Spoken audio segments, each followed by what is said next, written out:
Is your nervous system stuck in fight or flight mode? You're constantly exhausted and you're wondering why nothing you try is working?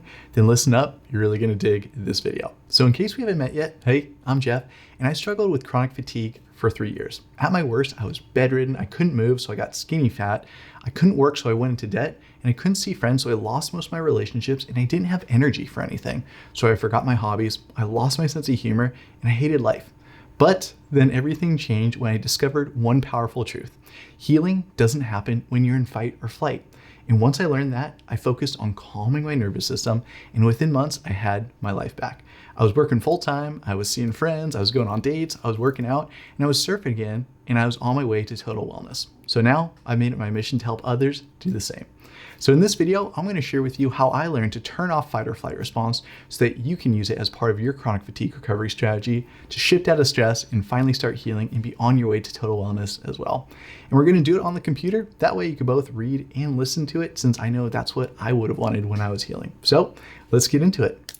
So here's what we're going to cover: why managing stress is essential to recovery, the fight or flight stress response, how chronic stress keeps you in fight or flight, the rest and digest relaxation response, and then last, how to turn off fight or flight. So first, let's cover why managing stress is essential to your recovery. Stress is a normal part of life, as you know, but when it becomes chronic, it keeps the body stuck in survival mode. Your unconscious mind treats all stress, whether a real threat like a shark or the fear of worsening symptoms, the same way, triggering the fight or flight response. For years, I was trapped in this state, not realizing my own mind was fueling my symptoms and blocking my own recovery. Chronic stress depletes your energy, it weakens your immune system, and it hinders healing. The good news is you can reverse this. So in this video, you're going to learn how chronic stress affects your body and how prioritizing relaxation can help you activate your natural healing response. So now let's talk about the fight or flight stress response. So this stress response is a natural survival mechanism. And when your brain senses a threat, it activates the sympathetic nervous system, also known as the fight or flight stress response. So what happens during this stress response? A bunch of things. Let's go through them. So the first thing that happens is your memory and focus are downregulated. Basically, any bodily symptom that is not essential in that moment of stress is downregulated. So this explains why chronic stress can make you feel foggy and forgetful. And it makes sense. So for example, if you had a shark coming towards you, it wouldn't make sense for you to need to remember what you had for breakfast that day in that moment. In that moment, all your available energy, including your memory, would go towards that stressful moment you're having. An example of how this affected me was I couldn't remember people's names. I couldn't remember anything really, or put together a full sentence. I felt like my IQ had dropped 100 points, and I just felt dumb. Why? It's because my cognition had been downregulated. Next, your immune system is suppressed. So initially, stress can heighten immunity for a short burst, but prolonged stress weakens it, making you more vulnerable to infections. Actually, if we're getting really scientific about it, the immune system actually upregulates at first when acute stress occurs. And the reason for this is, let's say, for example, you were running away from a lion and then the lion bit you. Well, having a heightened immune response can actually fight that infection faster and potentially save your life.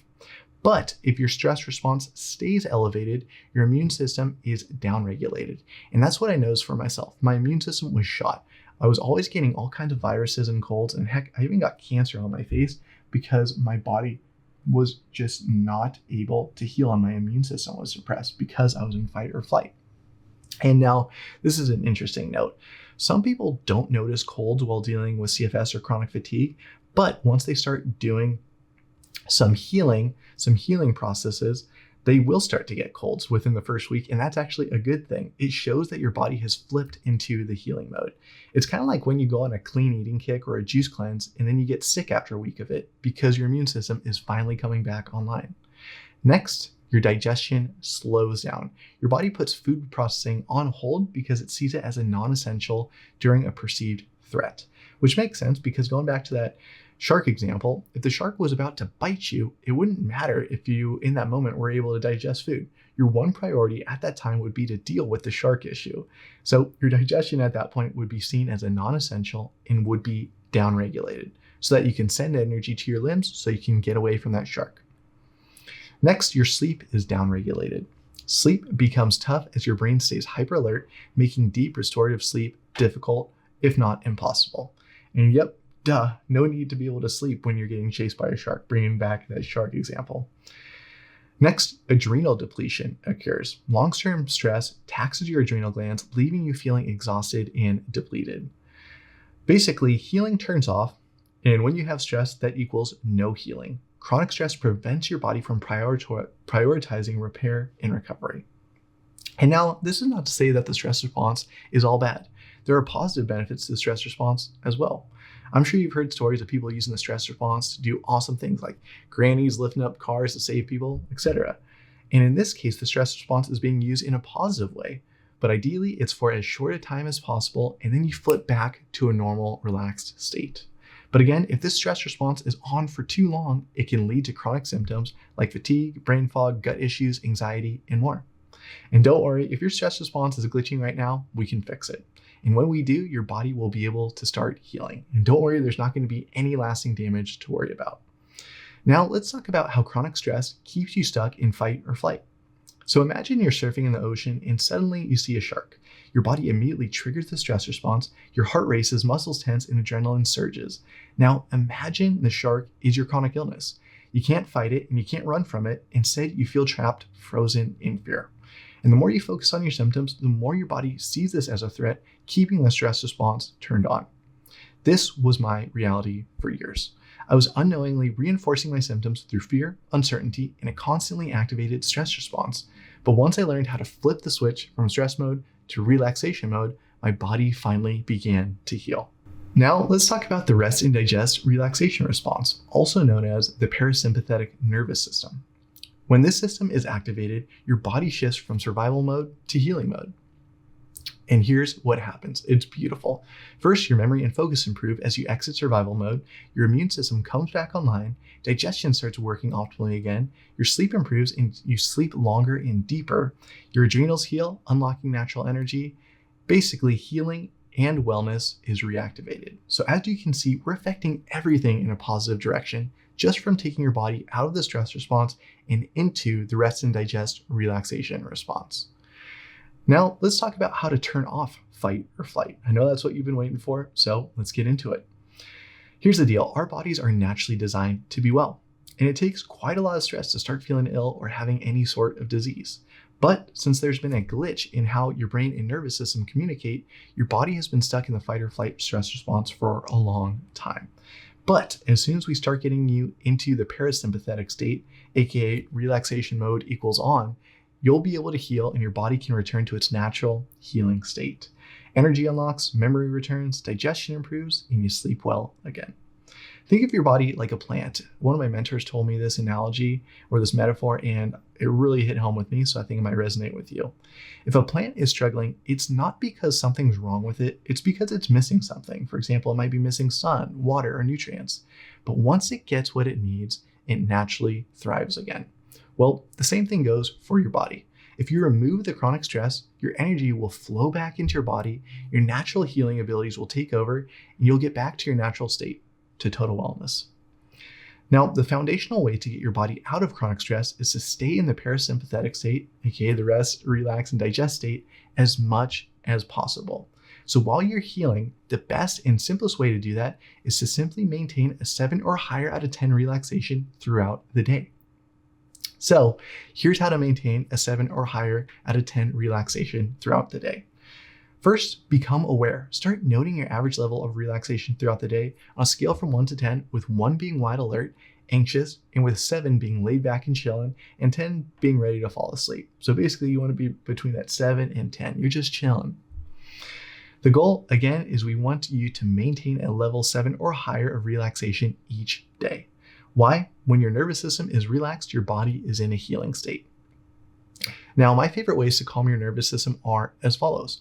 The first one, by far, by a landslide, is brain retraining, specifically relaxation rounds. Now, I talked to like 5 guys this last week, and they're like, oh, Jeff, I've tried brain retraining before and it didn't work. Well, that's because no BS, they were all doing it the wrong way. Maybe they learned from bad teachers. I'll give you a quick overview of what they were doing wrong, and because maybe you're doing it wrong. So basically, what these guys were doing wrong was they were trying to rewire their chronic fatigue and then pick the inverse of that.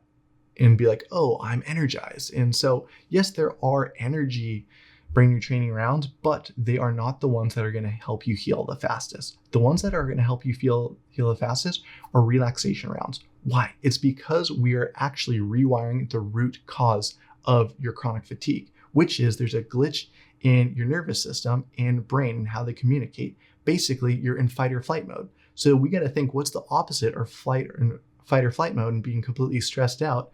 It's being calm and relaxed.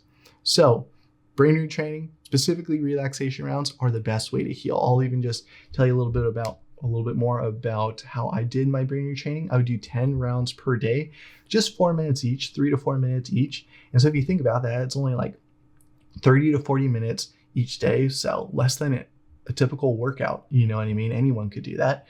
And I would just pepper them throughout the day whenever, I was going to the bathroom or whatever, or during a lunch break or what have you. So really easy to fit into your day. And I would do at least 5 relaxation rounds. I would do 2 to 3 self-belief rounds. And those are belief that I could heal, because like when you've been sick for years, you lose a lot of hope and you lose a lot of hope. You just lose a lot of hope. And so you need to rewire that belief that yes, you actually can heal. And then I would also do 2 to 3. What else would I do? I would do relaxation, 5 per day. I would be doing self-belief, and then I would be doing self-compassion, 2 to 3 of these per day. So these are basically self-love, because I don't know about you, if you're going through chronic fatigue like I was, you stop being able to do the things that used to make you, that you used to be able to pride yourself on. So like I couldn't work as long as I used to. I couldn't even look at a screen, like at the worst part of it. Couldn't even sit down at a computer. And so I would beat myself up. Maybe you're the same way. And so that's why those self-compassion rounds are really good to build up your self-love, because right now it's mostly just self-loathing, you know what I mean? So those are the 10 rounds I would do each day. And then by month 2, I just cut it down to about 6 rounds. And then each month I got rid of a couple rounds to within a few months, I actually wasn't doing any rounds because I didn't need them anymore. Now I'm actually back to doing them every morning just because I really like how they make me feel. And I only do 1 to 3 in the mornings based on what I need. I know that was a long answer, but most people get brain retraining wrong. And some other coaches and mentors have given it a bad rap because they taught it wrong. Luckily, I learned from a guy who knew his shit. He doesn't teach anymore, or else he'll give you guys a rec. But that is how you do brain retraining. NSDR, so these are non-sleep deep rest. You could also call them, or people also call them, yoga nidras. This is what CEOs call one of their best kept secrets, is because they'll use them at lunch to just reset and calm their nervous system during the middle of the day. And CEOs, like they have to make like 100 different really big decisions each day. They're really stressed out. So they need a tool to chill themselves out. So NSDR. So the reason I have these 2 in bold, brain retraining and NSDRs, is these 2 things accounted for 80% of my success with my healing. They really helped to just calm down my nervous system so I could be in a state for healing. Next, being unplugged as much as possible. This is really going to help you maintain a 7 or higher out of 10 relaxation. So this is just a friendly reminder. You already know this, but get off your phone. Don't be doom scrolling. Get off your computer if you don't need to be on it, and get off your TV as much as possible. Limit that screen time. Next, spending time in nature, ideally barefoot. This is huge. The scientific term for this is redox homeostasis. So the cool thing about nature is it's so beautiful and so smart, where if you're walking barefoot in nature and it senses that you're missing maybe some electrons, or what have you, and it senses that you're inflamed, it will actually try to help heal you. I know that sounds a little bit woo, but we could go deeper on that into a later video, but it's called redox homeostasis. It's pretty wild. Next is sleeping 8 hours a night. Of course, that's going to help you maintain a 7 out of 10 relaxation just because your body's fully recovering. Eating a low inflammation diet. So when I was healing, anything would upset my stomach. Maybe you're the same way. So what I had to start off with was a really low inflammation diet. And it was very simple. And then over time, as my body could adjust to more foods, then I could increase my diet. So now I could eat anything. But do I? No, I keep it pretty healthy. Luckily, my lady Jess is a great chef, and she loves making gluten-free, like healthy stuff that still tastes good. The next thing that's going to help you maintain a 7 or higher out of 10 relaxation is love, laughter, and singing. The Heart Math Institute has done some crazy wild studies on how just 3 minutes of love for others or love for yourself and gratitude can, in 3 minutes, just 3 minutes, can really increase your health. Pretty freaking wild. Next, laughter. Why? Because it just makes you feel good and it helps calm you. And then singing. Singing will really help calm you down. Why? It's kind of like the same reason as laughter, because it stimulates your vagus nerve. I might be saying that wrong, but vagus nerve. And when your vagus nerve is stimulated, it creates a relaxation response. And honestly, the best thing you could do is to set up a daily total wellness routine that integrates all these things seamlessly together so that healing becomes effortless for you. All right, so let's do a recap and talk your next steps. So now you know the power of turning off the fight or flight response in order to heal from chronic fatigue and then regain your health and finally achieve total wellness. All you have to do is to aim to maintain a 7 or higher relaxation out of 10, and you're going to be well on your way to healing and total wellness. So your action step for this video is to maintain a 7 or higher out of 10 relaxation. And I suggest you use some of the ways that I shared with you in this video to do that. And your key takeaway that I want you to take from this video is this: if you turn off the fight or flight response by learning to relax, your body will then be able to heal. Simple as that. Makes sense, right? And guys, I'm not special. If I can heal, so can you. All you have to do is you got to turn down that fight or flight response and turn up the relaxation and healing response. Now, imagine if you started doing this today. What's your life going to look like a few months from now? You're probably going to have more energy, clear mind, better sleep, being able to work full time again, work out again, see friends and family, and be on your way to total wellness. And guys, this was the number one shift that jumpstarted my recovery, and it's something you can start today. This could be the start of your comeback story. Now, if you want help on overcoming chronic fatigue naturally, regaining your health, and achieving total wellness, then I invite you to join my free weekly newsletter or apply to work with me one-to-one in the links below. And if you like this video, subscribe. I make videos like this every week. And stay tuned for my next video where I'm going to show you the 5 toxic thought patterns that kept me stuck in chronic fatigue so that you can avoid them and speed up your healing. I'll see you in the next video.